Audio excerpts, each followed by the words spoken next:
Hello, everyone. Welcome to today's Uxcel webinar.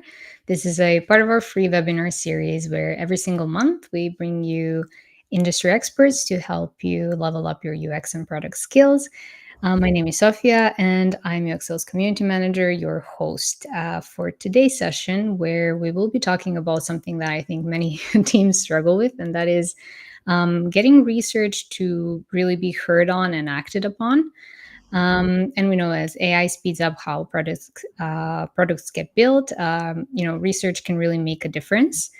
Um, but it needs to be shared in a way that actually drives decisions and not just gets lost in all the Slack threads. So, to help us shift from just reporting to influencing, we've got Matthew here. Welcome, Matthew. He is a senior product researcher at Maze, and today he will talk a little bit about how to present your research clearly, how to align it with stakeholders, and how to scale your insights with AI. So, once again, welcome, Matthew. Thank you for taking the time to join us. How are you doing? Thank you very well. I'm really happy to be here. I used Uxcel in early times, in my career, and I really enjoyed it. So it's like having a role in my crossover, a favorite movie, because I really enjoy Maze and Uxcel. So I'm really happy to be here to share my experience. It's like a full circle, right? Yes, exactly. Great. Thank you. And before we dive in, just a quick note from my side that this is a live session, guys. So please feel free to say hi in the chat. Let us know where you're tuning in from and drop your questions for Matthew anytime during the webinar. We will have a Q&A at the very end. And yeah, we will try our best to cover as many as possible. So Matthew has actually prepared a presentation that I will now bring up on the screen, and I will pass you the mic to get started. Thank you very much. Great. Let me start then. Hello everyone. As I said, I'm Matthieu. I'm product researcher here at Maze. I'm working for Maze for 4 years now. And before joining the team, I was actually a customer of the tool that I use on a daily basis. So I've been on both sides of the equation. I was a power user, and then I became a product researcher that helps the product team to improve the tool on a daily basis. So for the one who are not familiar with Maze, it's a user research platform that empowers any company to build the right product faster by making user insights available at the speed of the product development. Ultimately, what we want to do is to help you to get insights in a really rapid way, to make sure that you can collect them in hours, and to make sure that you can drive and take better decision. So that explains why I'm here to share you my experience. You'll notice that it's a quite unique position, a situation for me. I'm a product researcher for a tool that helps product people to conduct also research. So it's kind of meta, and it's a unique and special position that I really appreciate. Spoiler alert, I'm not here to pitch Maze features to you. I'm not here to sell you the product or explain you how it works. Instead, I want to share my experience and give you actionable keys. I don't have a secret formula to sell you. I don't have a proper to-do list actions to do. I have some ideas and paths to show you to make sure that you can make your insights and research actionable to take better decision. And here the idea is to share you my personal experience, but also what I learned from our multiple customers that we have here at Maze. So if you have any question about some elements that I haven't mentioned during the presentation, feel free to keep them during the Q&A, and it will be a pleasure to share you my experience. Great. So first question I often get is, what is a ROI of research? And honestly, in my head, I always think, how can I answer that if the research isn't being used in the company, or at least being misused? If you are here in this webinar, I'm pretty sure that you are paying attention on this type of issue and challenge in organization. But the real ROI, in this field is return on insight. This is how I market that, and I think it's a great way, to evangelize this notion. But when you are a specialized researcher, as I am, in Maze, It's a common struggle with providing, the value of your work, because the output is more abstract. It's more abstract in comparison to the role of other, people in the organization and in the product team. So I know that we have product managers and designers in the audience today, and let me tell you, some researchers are quite, jealous about you, because your work is concrete. You are building and you are creating features, so it's really pragmatic. It's something that you can touch really in the product. A researcher's job is to find answers to questions that are necessary to drive relevant decision. It sounds simple, but in reality, it's more complex than it appears. It's not that accessible, to anyone. It needs to have some experience, to follow some rules, to make sure that you can do it in a right way, and also to evangelize it in the right way. Because if you are doing a really great, strong research, really rigorous, but in the end, if your insights are not used, it's a useless movement for you and a time wasting. So if you're in this webinar, I imagine that this is an aspect of your role that you want to evangelize, and I'm here to help you to get that knowledge. First thing, we should ban the word research. I know I used it several times. I will still use it in the presentation, but within companies, it's better to ban this word, because this word sounds really academic, heavy, tedious, long, expensive, very procedural. In the end, it brings a lot of negative, cliche and perception. And nobody wants to know about your process. Stakeholders aren't usually, interested in hearing, all the nitty-gritty details of your research process. What really grabs their attention is when you start talking about the insights you've discovered.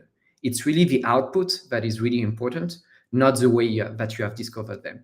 Of course, if you have people who challenge that, you can still, share some details, but your storytelling, your communication should be oriented into that. When someone asks what makes a good researcher, I always think that it's a good communicator. So when I say researcher, it's always the same also for a PM or for product designers who want, to evangelize the insights, just to be clear. So you need to be a good communicator, because you need to spend a part of your time, being quiet, of course, listening to users, observing them, and the market also, not to forget the market. But you need to be a strong internal communicator to echo the voice of your customers and illuminate, the business opportunities. It's important that you put light on those elements, of course. So you need to be a good communicator, because you are, sharing this knowledge from other people to confront it to the people who are gonna build the solution. So you need to match three aspects that are really key: the user needs, the business opportunities, and you still need to consider the best feasibility ratio for solution in both technical and design aspect. I insist on the technical side because engineers are also part of the key roles and actors, to design the technical solution. And we sometimes forget them, but they are as much as important as product managers and product designers. So this product trio should be well, knowledge about your users and the market also. If you talk about and focus on learnings, your storytelling will have much more impact. So talk as little possible about the process and focus on what you've discovered. So hypothesis confirmation, participant agreements, some mental models that you have discovered, and especially what you have discovered that you absolutely would not have identified without involving participants. We always think about what we already had in mind and that we want to confirm, but it's important also to highlight and to emphasize, what you haven't anticipated and you could never learn without, observing or listening to your users. And this will prevent also people from thinking that they are their own users and that you are not, you can also, take decision without conducting insights collection. It's really important to highlight that, of course, because it's a true value of the research role. And yes, it's important to catch the attention of your stakeholders and talking more about user insights, because this is a true value of a product discovery initiative. We are also in a world where AI is taking up more and more, space. Sophia, mentioned it during the introduction, and it's much easier also to create experiences thanks to AI. It's much easier to create prototype with more high fidelity. Having tools that help you, to code a pretty valid, prototype in an hard way. And this makes collecting insights even more important because uh, even if there are potential in synthetic users, I still believe that it's just here to help you with brainstorming. As long as you're designing solution for human beings, you need to talk to humans and observe them because you're gonna learn from them. And even if AI is can help in synthesizing, in creating, helping you, to have some mental models, it won't represent, the human feelings and also discovering things that even the human themselves don't know.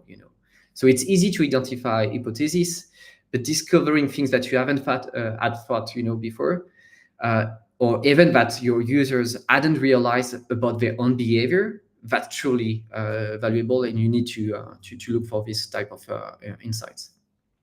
So in an AI-powered world, your learnings, your insights will be definitely a competitive differentiator. And it will be even easier to dedicate time to testing your AI-created solution against real user behaviors. AI will help you to have more realistic experience and to have more confidence about, the stimuli, about the support that you are testing. But it's important to speed up the loop, to collect feedback and to make sure that you deliver the best insights possible. Let's talk about, also knowledge, because there's something important to keep in mind. No matter how rigorous your research is, your final decision are still bets. Today's truth isn't necessary is tomorrow's truth, because of multiple disruptive factors that can arise and that you won't control, like competitors, like a new technology such as AI that just pop up like that. Research isn't a crystal ball, in the end. However, the best way to minimize the risk is to conduct research. When you prioritize a feature, a solution, you're investing resources. You need to keep that in mind. You put on the table human resources, time, and then money in the end. So there's a direct cost of engineer and of the product team when you are prioritizing a feature. It's something that you can try, and I really advise you, to estimate over a time period, such as a quarter or even a design sprint, to help to estimate the cost just of your product team, to work on that feature. And then you'll see that your prioritization will be different. You will have a different perspective on that when you associate a cost with it. When you prioritize a feature or a solution that you are working on, it's like a company that is putting money on the table, expecting a return on investment for sure. So we need also to keep in mind that there are also other associated costs that are underlying, such as marketing, customer onboarding, sales enablement, customer support. And it's undervalued and harder to quantify, of course, but just trying to have this estimation on your engineering time, it's going to help you, to have another perspective on what you are doing. So making product decision without research is like taking decision based on personal assumption. So you can be right, but you are more likely to be wrong. It's the analogy that I often use is a poker table. Making a product decision without collecting insights, it's like betting without knowing all the cards you have in your hand. Your ultimate goal is to bring knowledge on the table and making sure that you can know all the cards that you have in your hands to make the better decision possible when you bet. So prove to your stakeholders that they are minimizing risk thanks to your insights and that you have more influence to choose the decisions, of course. So when prioritizing insights collection actions, you should consider the business risk involved. Is it a feature that is strategic? Is it a product decision that I need to make that is just anecdotal, in the end, in the user experience? And consider the problem clarity that you have already. Do I have already good knowledge on the user, on the market problem? Do I have solid hypotheses that need confirmation? Do I need to confirm those hypotheses to take a better decision? Are there any critical questions that are remaining that I don't have the answers yet? If you identify these elements, it will also show maturity in your approach. And because sometimes the issue that or the problem that some researchers are facing is that they do the mistake of wanting to do research at any cost and with the same level of investment for any type of decision. So you need to get that balance and decide to prioritize wisely, your work, and to make sure that you influence the right decisions and that you are winning the right battles. Demonstrate that your insight collection is then just there, to prove that a button should be a certain color, position in a certain place, but just really put your effort to prove that you are influencing your company's business. So you need to align and making sure that you are better prioritizing your work and that you are minimizing the risk for the most strategic business bet.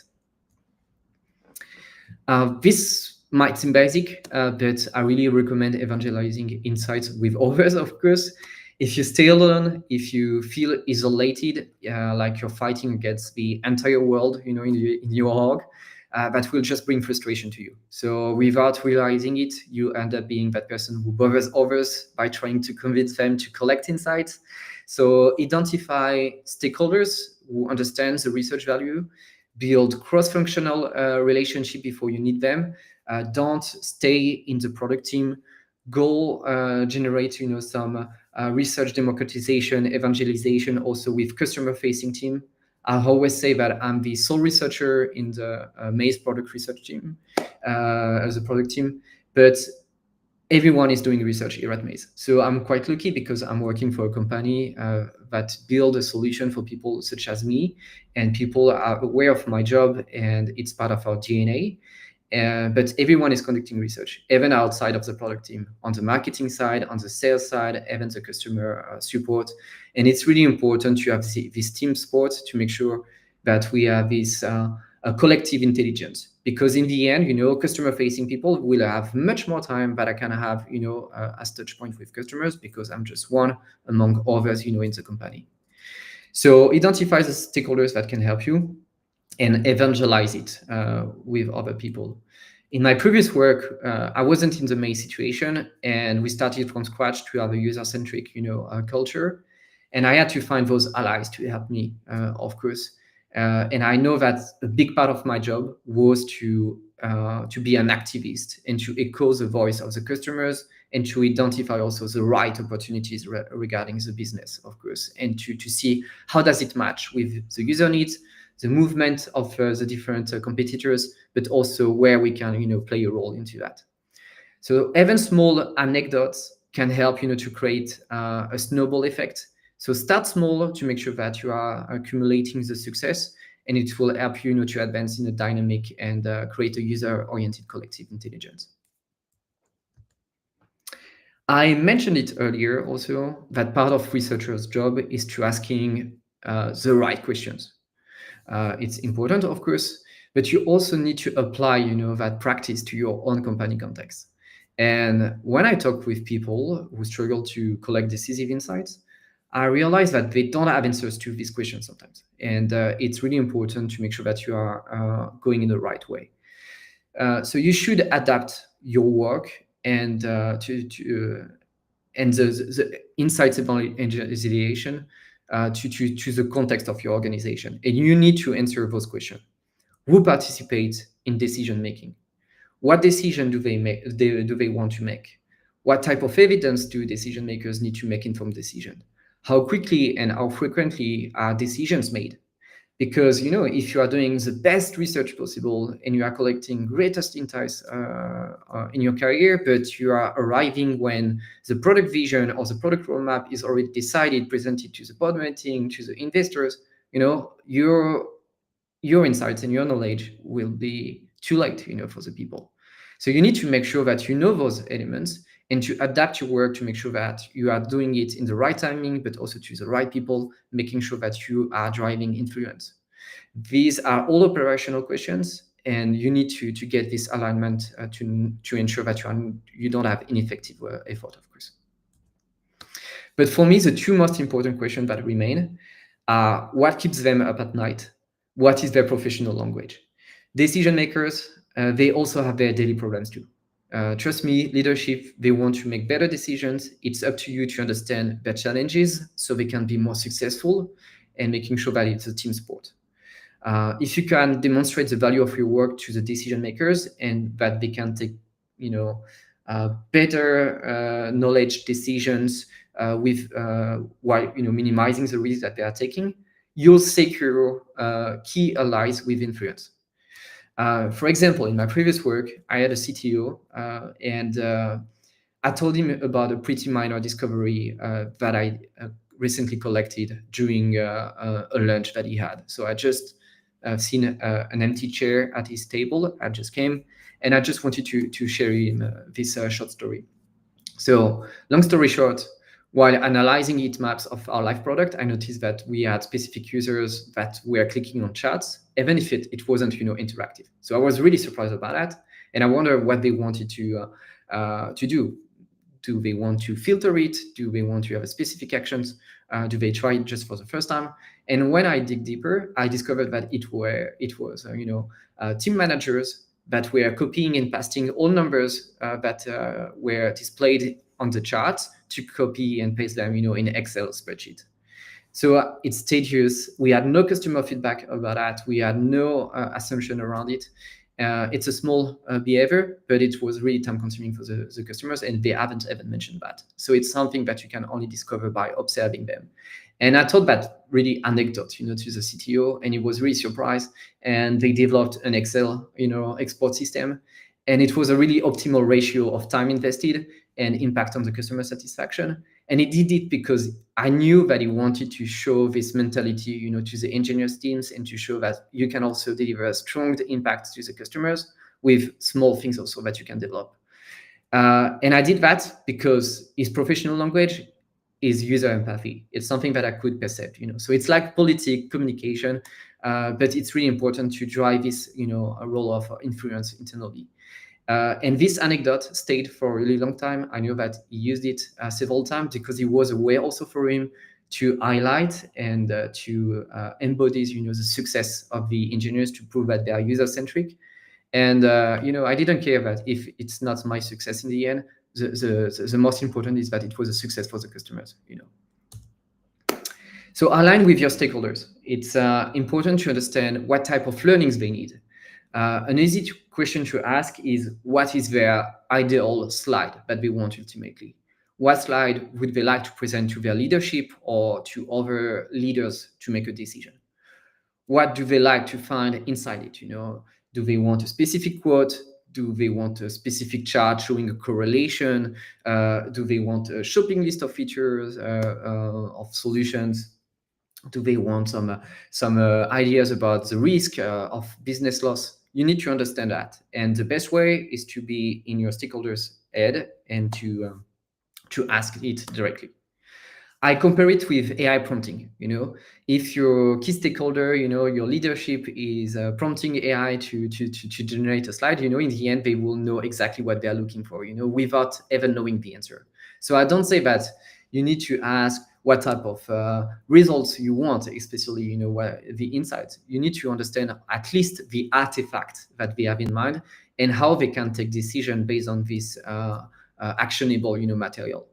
So your success signal in the end is having your insights mentioned or used in multiple presentations, and especially by the leadership. You're gonna see, for me, it's the best success possible as a researcher, and I hope it could be also the case for other product roles.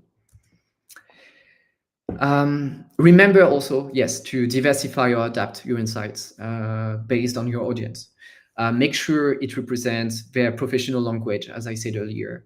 Someone with empathy or who works daily with users will likely want to see people expressing their feelings. They want to hear and listen to their emotion. They want to know exactly what kind of words that they are using, not your personal interpretation, as a product role. They want to hear it directly from the user, or they want to see it, how they behave, I knew and I talked with a researcher who organized what she called the popcorn sessions, where she gathered people in a room to watch user sessions that went really badly into the product that was in live production. And it's a context where it created quite an uncomfortable silence sometimes. I did something similar in an open office by streaming live usability tests on the TV screens in the open space. Uh, it was a way to attract engineers and spark their curiosity.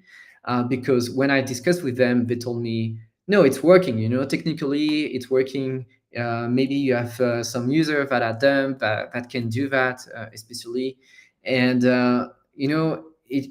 it was previously from Maze. It was with some people that were not really into user-centric, culture, and it's hard for them, to tell me that it's not working when I'm streamlining, live usability tests of people who are really struggling with the live product in production. They needed to have this proof and not to hear numbers or to hear some quotes. They actually needed to see it in live, action, and seeing people really struggling, and to observe that from themselves and making sure that they are really active, in the process.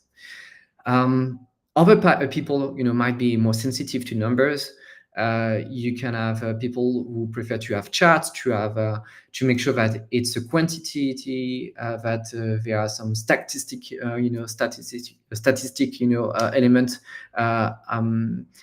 correlated to your findings, to make sure that it's not just anecdotal, elements or edged cases, making sure that you're interpreting it correctly. For those people, maybe it's better, to display charts, to display some quantitative, artifacts such as a heat map, for example, some usability matrix, like a system usability, a system SUS, a metric or usability managed user experience, UMUX KPI, for example. It's important, to give the figures. And for others, it can be maybe, about money. How many annual recurring revenue are in risk related to this topic about this feature? How much do we impact, the performances to our customers, and how do we help them, to convert money or to save them money? It can be in different, lenses, and making sure that you can speak the language of your stakeholders. If you want also your insights to have a decision-making impact, it's important not to focus solely on the user. This is a mistake I often, observe, and it's important to demonstrate the business impact. We are, in a world where your company needs to survive and thrive, and the more you demonstrate that your research informed decisions that lead to success, the more credibility you will have, and the more you're gonna have requests also to take decision. If an observation can affect user retention, potential revenue, satisfaction, then there is a risk for the company. And this is where also you can help, to correlate with the money language if it's too difficult for you.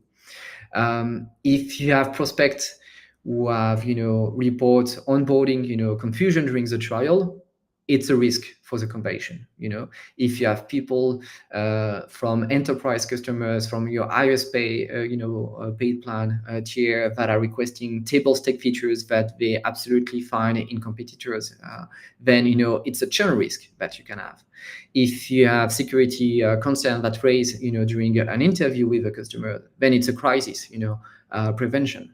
If you have tests in production that raise some bad information architecture, people who are not finding that what they want, then it's time that will be wasted for the customer support, and this is also related to time and cost investment too. Structure your insights. Make sure that at the top of your documentation or in the beginning of your presentation, even on your slide, you have an action title that captures the essence of your learning. Provide concrete recommendations. Try to link those elements to the business criteria that are already tracked with the company. This is how you're gonna help also to create the connection with the business, decisions, and to prove that you are contributing to the collective effort. You're not just here to increase the satisfaction of users. You're not just here to increase the usability. Those elements, are things that every product try to contribute, and it looks pretty basic. If you prove that you are contributing to the main strategic effort of your company, for sure you're gonna have more influence. Don't forget to add color with your artifact. You can, adapt it to the stakeholders' language, of course, but you can diversify it to make sure that you can also evangelize and make sure that you catch the attention of a diversified, audience. Use user quotes, video clips of interviews, session replays from your live product or even from prototype testing. You can include heat maps, charts, UX KPI, as I said. And if you have any challenge or if you have any requests regarding, the process, as I said earlier, and I know that it's something that can raise sometimes from stakeholders, then you can just have an appendix and supplementary links to have a more detailed research, documentation. But remind to focus on the insights and not on the processes. All right. Timing is also a decisive aspect. Some people focus only on post-research. If they conduct their research, they prioritize it, and they create their report and they share it. Personally, I recommend to have different touch points, to make sure that you can catch the attention of people, not just after the research in the action that you have conducted, but also before, during, and after. I know this one is quite an unpopular opinion in the research world, but I'm assuming it. You can deliver mid-research insights previews. You can, tease people about your research too. Even before starting your research, you can just say for people, hey, I'm doing this initiative. This is what I'm looking for. This is the audience we're gonna reach, and what we are trying to learn. What are the existing assumptions that we have? What are the existing knowledge that we have? And these are the key decisive assumptions or questions that are remaining that will help us to take decision. And we want to take those type of decisions. It's really pragmatic, but it's a way to tease people, to catch them attention, to prove that you have a decisive role. And during the research, as I said, it's quite an unpopular opinion, but I really appreciate it. And it's a great way to evangelize, your work, is to share some mid-research insights. Only the thing that you have strong confidence about the pattern that you are discovering. Of course, put some guardrails, explain to people that it's still ongoing, that they shouldn't, take actions already from that for the moment, that there are other perspectives that you are collecting and that you will share later. But it's really important also to share some quotes, some video clips, some elements that prove that you are collecting insights and that you are going in the right direction. It's a way to make sure that you can have people who can help you to support your research actions, to also give you maybe some help in recruiting more people. It can be a way to also start people to have this transition about the insights and what storytelling you want to sell to them. So it's really interesting. And I really appreciate that. It's even more important if your research is taking time, just to prove that it's not just a long time moment where you're saying nothing about it. It's a way to keep the attention and to share some things that can help people to have a sneak peek about the insights, of course. And of course, it's important to share some post-research analysis. At Maze, I haven't mentioned it, but we are a fully remote company. So I tend to create very detailed written documentation, make succinct slides. I try to diversify my communication. I record a Loom presentation, a video that can be consumed asynchronously. So to make sure that it can be accessible at any time or context.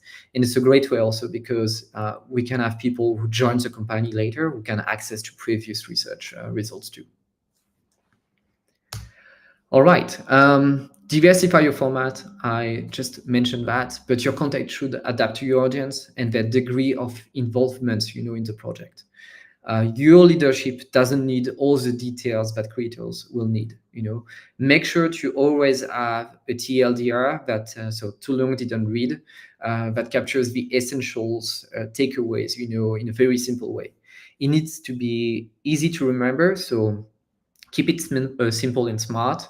Make sure that those TLDR should be, recall and in the CEO's, mind, making sure that everyone in the company, even the newbies, should keep those insights in mind in a really, really simple way, in really short way, to make sure that if tomorrow you're asking, if a customer is asking about a specific topic, that they know what does it, it talks about, and how their customers, for example, are involved into this context.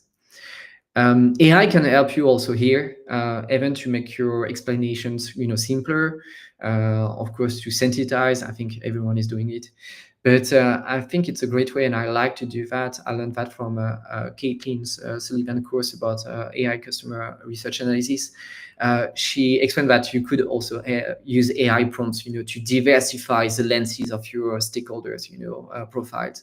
So you can ask, different type of summaries and recommendation if you are addressing, your research report that you have done to product managers, to designers, to leadership, engineers, customer-facing people, etc. I think it's a great way, to diversify what you are doing, of course. So yes, here it is for my tips.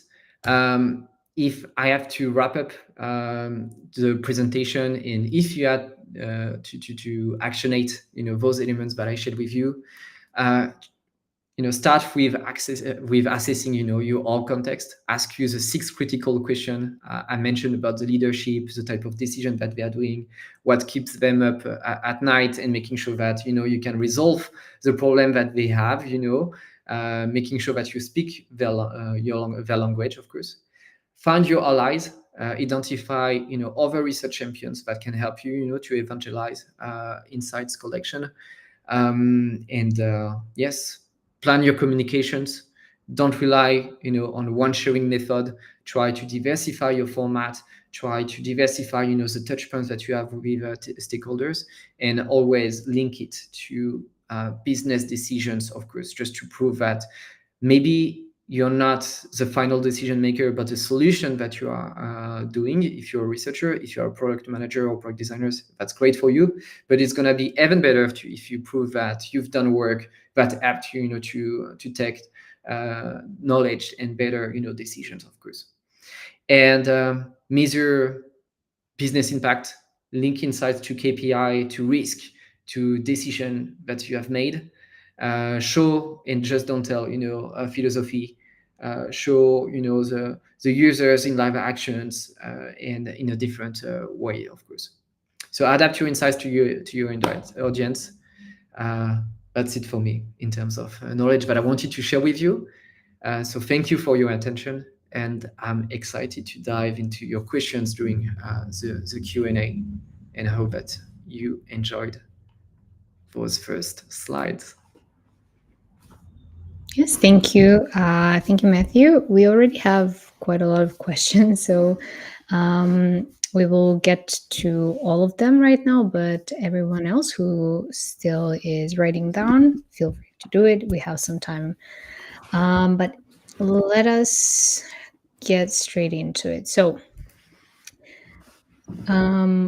Fizz asks, how do you track your recommendations to ensure implementation actually happens? Sorry, can you repeat just to make sure that I Uh-huh. can? So, how do you track your recommendations to ensure implementation? So let's be honest, I don't do it here at Maze. I'm not responsible about the features that we are delivering. In the end, I'm here to support the product managers and the product designers to take the decision. So I don't really do that because I don't have to prove the value of research.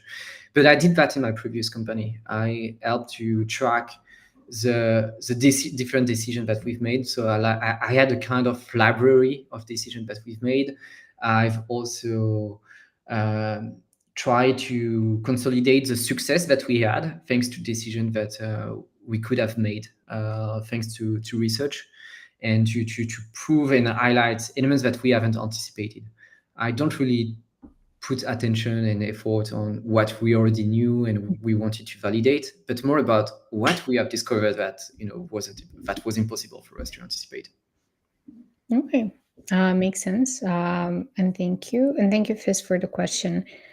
Um, from Yumi. So, first of all, thank you for sharing your experience as a solo researcher. How do you manage to keep track of your research impact?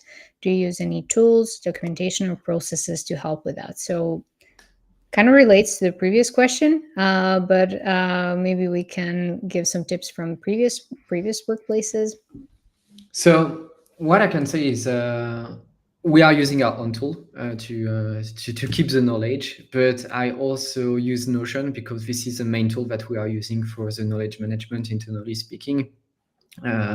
So I try for the most strategic research to keep them in Notion, making sure that I list every different studies, also to share the roadmap that I have, and to prove the knowledge that we collected around the different studies. And I have very detailed reports with different type of format. As I said, I record some live presentations, some deck of slides also. And yes, Notion really helped me, to show what we did, what we learned also. And I try to have a space where I highlight the most strategic and recent research that can be helpful for anyone. So I've seen a few questions in the chat regarding research repositories. So we don't have research repositories, for example, here at Maze. It's not because the most of our knowledge is living in our product, and we want to implement that. We want to improve this experience. So it's a way also to put us, in the shoes of our users, not having this type of solution. But this Notion space where I share the last strategic research is a way to show to a newbie, for example, that is joining the company. Mhm. Those are the report that you should read to better understand what is the context of the company. So instead of having a really atomic research, repository with having the great details of a Mhm. specific part of an interview related to an insight, I think it's time wasting, and it's a full dedicated job, to do that. So I prefer to have a kind of wiki of knowledge where it's a small Notion space where anyone can go and learn, from both areas. In my previous work, I tried to link the knowledge related to some customer support ticket that we had.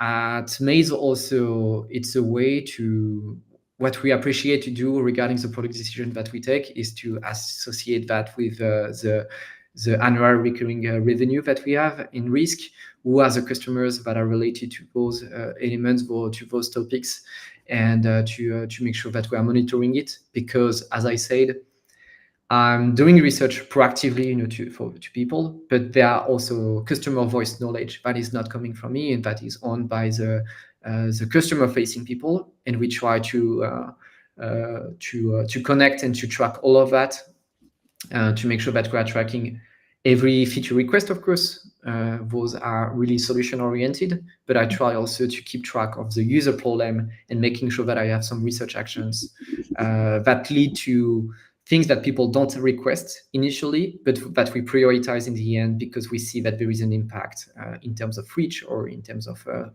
business. Thank you. Let me browse through some of the questions we got. Okay, this is interesting, and I hope it will be interesting to you too. But do you have any advice for UX professionals who are both doing both research and design? As someone wearing multiple hats in a fast-paced environment, I don't always have the time to create full insight reports. I definitely hear and feel that. So start small. Don't Having a full documented, report is, of course, easier to convince people to prove that you did job, but it can be also just a way to put some colors about the decision that you have done as a designer.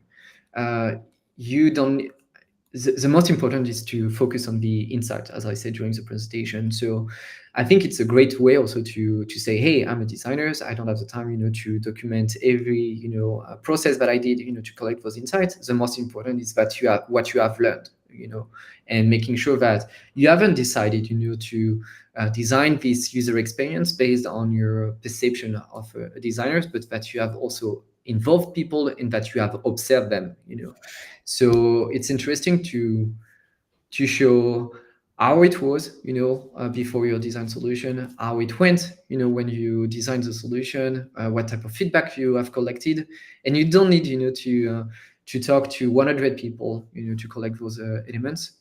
Here at Maze, for example, there is something that we do from time to time that we call the Feedback Fridays, where designers confront some early mock-up. Even sometimes it's just sketches, or it can just to be pitch an idea.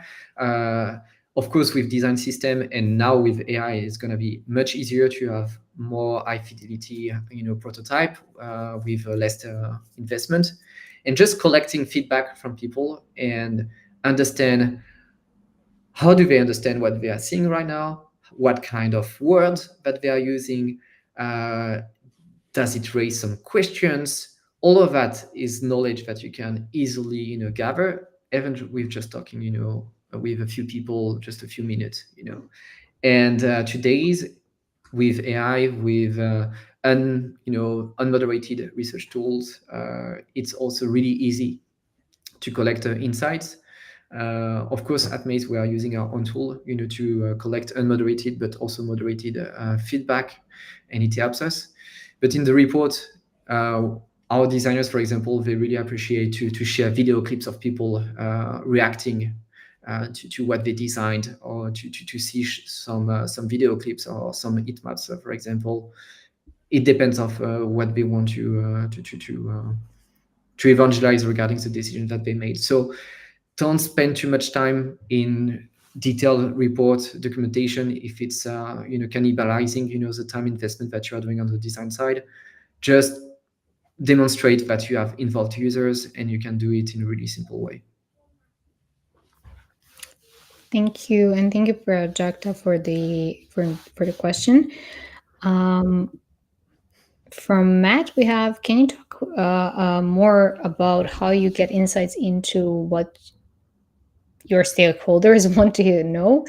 Is it Slack group, meeting? Groups might change project to project. Yes, it's a question of communication. So when I get alignment with stakeholders, so it depends on the project, of course. If it's with leadership or with product managers or product designers, what I appreciate when I'm starting a research plan with a designer and product manager, I use the CSD matrix framework. It's something that you can easily find on Google regarding a Nielsen Nomad group. It's about certainties, putting listing on the table what we already know. What type of data do we have? What type of knowledge do we have? What I always start when I conduct a research is to read every support ticket that we have on a specific topic. What do competitors are doing? This type of knowledge that are already accessible.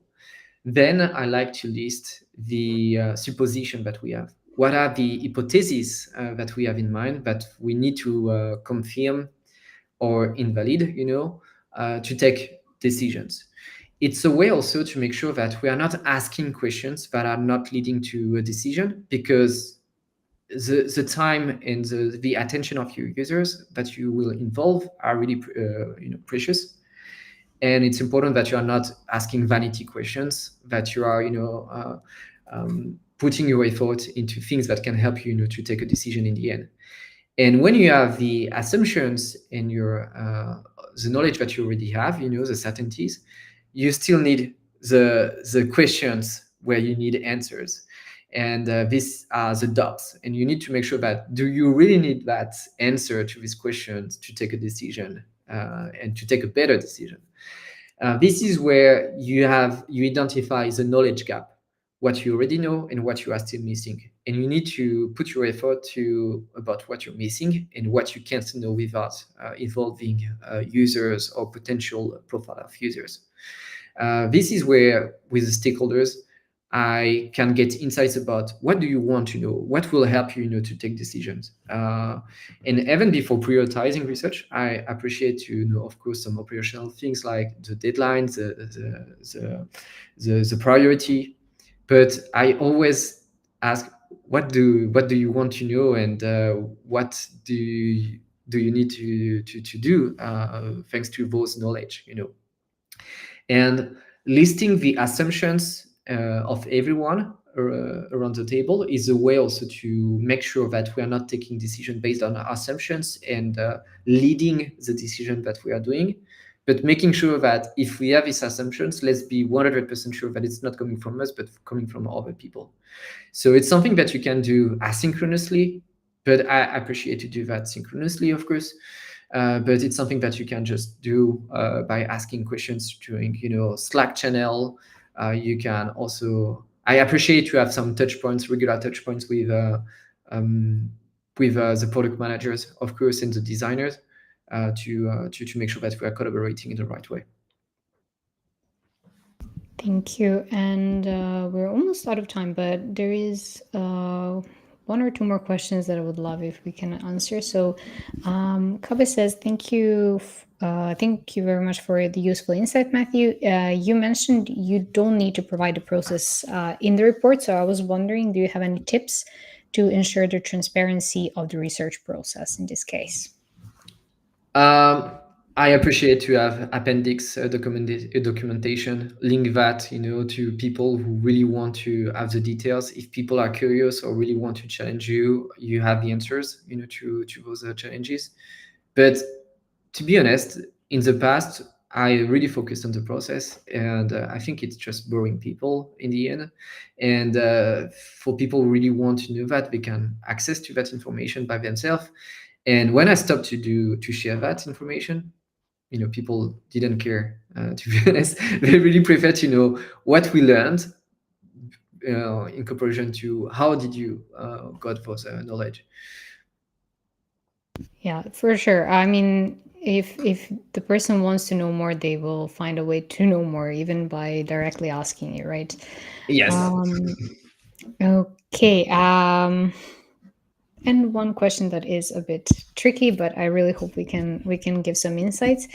Miu says we often do mid-research insights reviews to keep stakeholders informed, but it can sometimes lead to them changing their minds or introducing new ideas that shift the goalposts. Do you have any tips for managing this? Um, it's important to have guardrails to make sure that before asking mid-research insights, I try to ask myself, how will this impact, people's perception? What kind of interactions or actions they can, take based on that? And I'm trying to make sure that to not share things where I'm not confident at all. So if you share, some user quotes, make sure to prevent people that it's just one users among others, of course. So when I'm sharing quotes, I try to do that not just after one interview or one session collected in an unmoderated session. I try to do that when I really perceive a pattern. What I always say is that it's a first round of knowledge, of course, and we need to do better. So I just share it when I have confidence, and I know that it won't influence it in a bad way, to make sure that we still have a great behavior. And I remind also when people gonna receive the full report in the full scope of picture, of the knowledge, to make sure that they can stay patient, of course. And it's just a question of evangelization and telling them that it's great that they are, quite active and they have excitement. But it's important also to keep in mind that they don't have to waste their time, because this can be totally challenged with further, insights collection. Thank you, and Mio, I hope this answers your question. Unfortunately, I do have to put an end to the Q&A. There is quite a lot of questions we unfortunately didn't get to, but yeah, I'm sure that Matthew will be open to answering a few DMs he gets. But that being said, thank you very much for joining us, Matthew, today. I really, really appreciate you taking the time. And by the comments, I see that everyone appreciated the insights as well. One disclaimer from my side immediately is that yes, you will receive the presentation in the follow up email with the recording. We apologize for a slightly lower quality. I'll take that fault. But yes, you will receive everything there.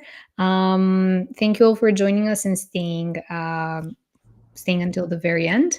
Um, Make sure to give Matthew a follow. I will share his LinkedIn, and if you haven't already, give Maze a try. Um, yeah, we'll be sending out the replay and everything else promised your way very soon. Keep an eye on your inbox. And if you want to check out our past episodes, feel free to follow our YouTube channel, subscribe, and you can see all the episodes in the lives section. Matthew, before we jump off, is there anything else you would like to say to everyone?